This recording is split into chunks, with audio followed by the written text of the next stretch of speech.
Hey guys, what is up? My name is Eric, also known as Aviator, and I'm coming at you live from my home here in Central Florida. Now, every week I get to come to you guys and bring you something new, something different, and I'm really excited about this week's video simply because it's not a Music Monday, it's not one of my normal adventure Saturdays. This is something completely different. I'm going to be doing a gameplay commentary for you guys. Now, if you're a fan of my channel, you know I haven't done one of these in literally ages. I've been so busy doing these Music Mondays and whatnot that I haven't had time to make you guys an actual kind of normal commentary. So last week I asked you what you wanted to hear most, whether it was my epic motorcycle trip to Alaska where I was basically on the road for 4 months, 14,000 miles, crazy shenanigans I should say.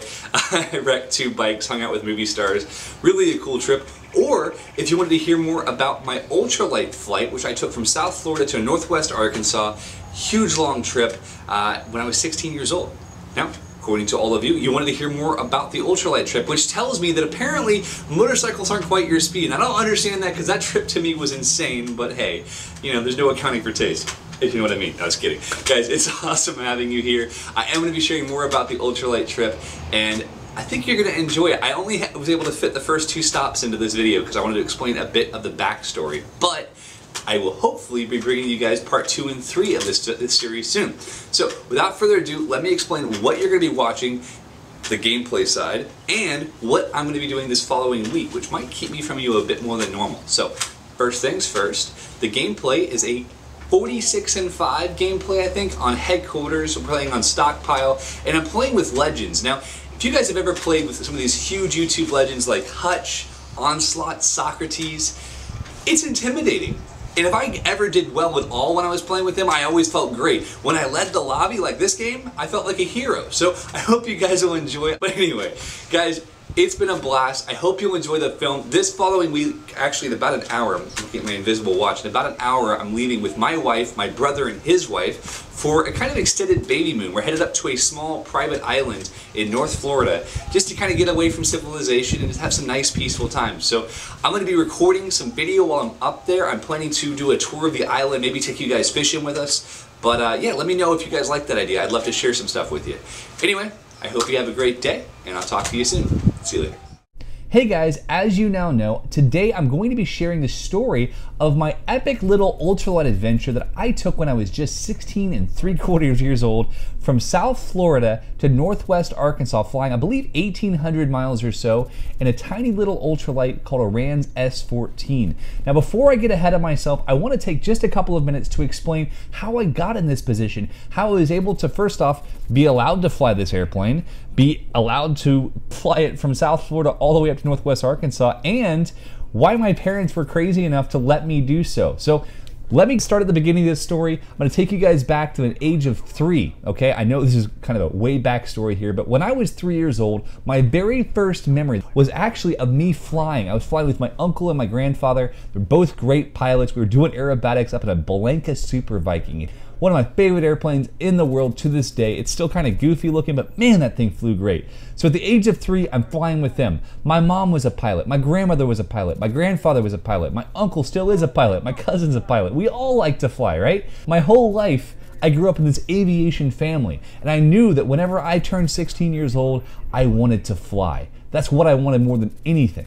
But when I was 13, I discovered something. I found out that there was this new breed of aircraft, which mind you, they weren't really new. They started back in the 70s, but there was this new breed of aircraft to me called ultralights. Now ultralights, you didn't have to be 16 to fly.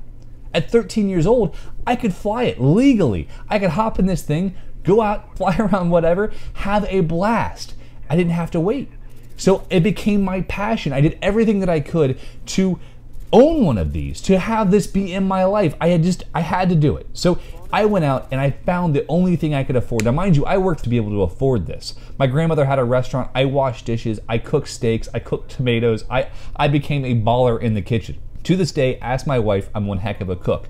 Anyway, after working in the kitchen, I had the money to buy this little airplane called a Team Minimax, all right? Now the Minimax aircraft was a really cool plane. It was all wood. It was something I could build myself because growing up, I'd work with wood a lot. My dad was a good woodworker, and I knew that I could actually do this too. So I bought the tail kit, and I thought, hey, I'm gonna build this tail. It's gonna be great. And about 10 hours in, I discovered that there are about 60,000 little wooden pieces in this box. and I had to put them all together just so that I didn't fall out of the sky. Now, me being the ADD, ADHD kid that I was, I immediately say, well, that's too much work for me. I'm gonna sell this thing. Now, I just discovered the interwebs. That's right, I said interwebs. The internet was new, right? No one was really selling that much stuff online. This was 1999, and I discovered a small website called barnstormers2000.com that had airplanes for sale. So I listed my tail kit. And within days, it sold. The guy that I bought it from said, hey, you sold that tail kit really quickly. Can I have you sell some things for me on this new thing called the internet? At the time, I think he was around 70 years old. The internet was literally like completely foreign to a 70-year-old back in 1999. So I said, sure, give me 10%.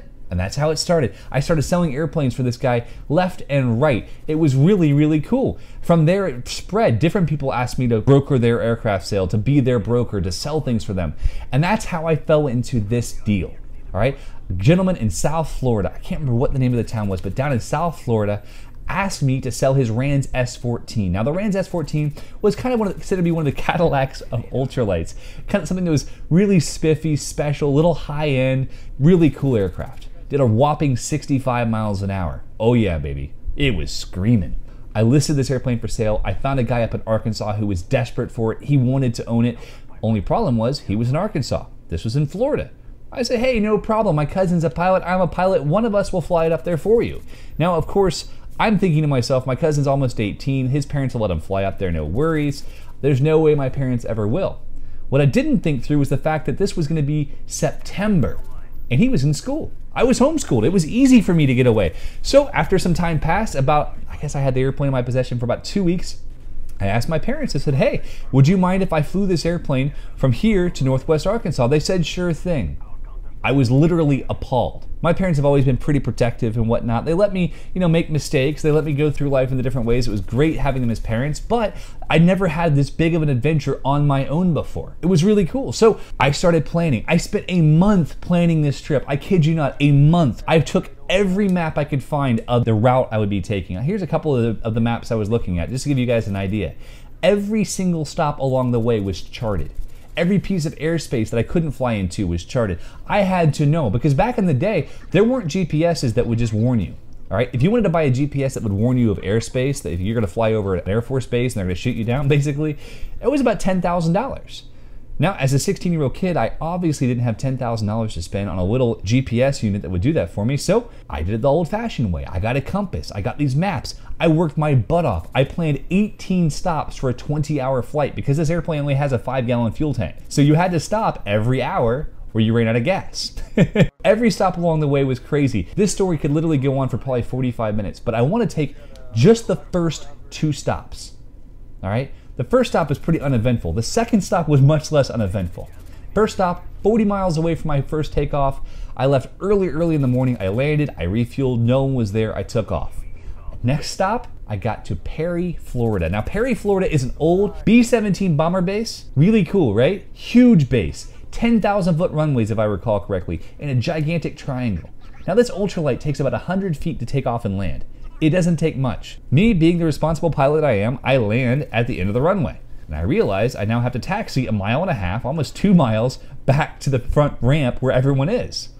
Now, mind you, for each of these stops, I called ahead to make sure I could buy gas for this airplane because it doesn't take regular airplane gas. It took car gas. So I call ahead. They say, oh yeah, you can buy car gas here. I land at the end of the runway. I realize that I have to taxi 2 miles back, so I take off again, fly all the way down the taxiway to where everyone else is parked, land again, and realize there's no one there except for the fire department. Now, the fire department was cool, right? They're Podunk County, Florida. This is not the name of the county, but it is really, really southern over there, all right? The guy is outside of the fire department with his bow and arrow, and he's shooting at a deer.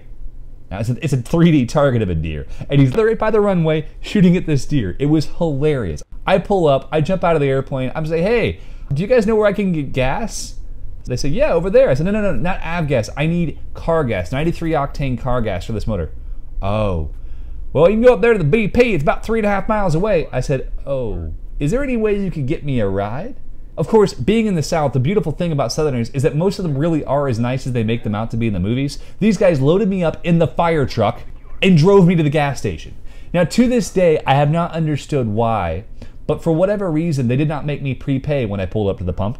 And they looked at me kind of funny when I got 5 gallons of 93 octane in this gigantic diesel fire truck.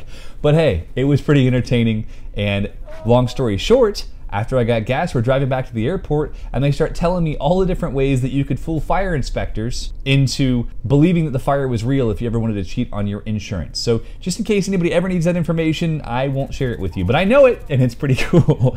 Oh man. So on the way back to the airport, they're telling me all about this different things, fire this, fire that, how to get away with this, how do we get away with that. And I look up and there's this giant pillar of smoke and I go, can I go? And I said, nope, we'll get in trouble. So that's the end of the first leg of this journey, guys. This has been almost 9 minutes of conversation with you. I wish I could talk more about it, but because I have to keep my videos somewhat short, I hope you guys have enjoyed it, and I guess I'll talk to you all soon.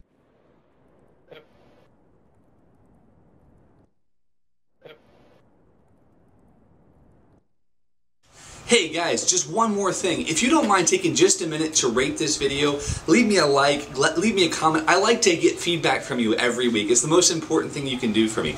Also, if you don't mind, let me know what your thoughts are on whether or not I take this video camera with me up to the island, what kind of a video you really want from that. It is a small, tiny... My neighbor's speakers just turned on. My neighbor's sprinklers just turned on. Anyway, it's a small little island. I think you guys will enjoy it. And yeah, let me know what your thoughts are. I'll talk to you soon. My love, please won't you stand?